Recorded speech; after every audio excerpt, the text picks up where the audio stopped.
Nothing is more appealing than the smell of freshly baked bread. That was one of the many aromas at our house at Christmas time when I was growing up. Last week I began a 3-part devotional series entitled Bethlehem, House of Bread. We looked at the promise which was made by God and announced by the prophet Micah. God promised to send the Messiah to be born in little, insignificant Bethlehem. As we discussed last week, the name Bethlehem means house of bread. Even though Bethlehem was considered insignificant in all of the provinces of Judah, God had prepared it to receive his Son.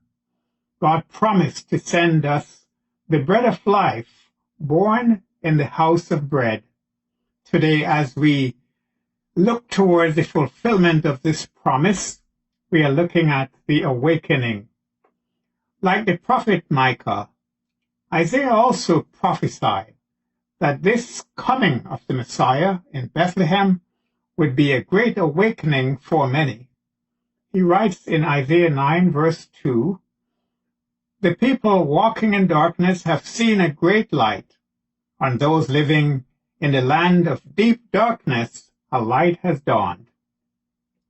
Isaiah promised that this light would be the Messiah, who would bring about a powerful transition for those walking in darkness. This darkness involved many aspects of people's lives. It involved the oppression by demonic forces. It involved sinful practices, deception, and the entanglement in the unrighteous desires of the flesh. God's light promised to illuminate the dark places in people's lives. Many people had become so accustomed to the darkness that they didn't realize anything else was possible.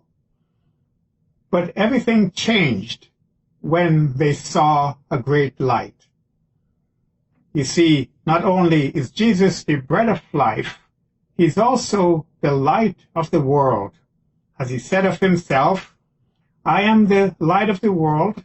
Whoever follows me shall never walk in darkness, but shall have the light of life." But how was all this going to be possible? Well, the prophet Isaiah tells us in Isaiah 7:14, "Therefore the Lord himself will give you a sign.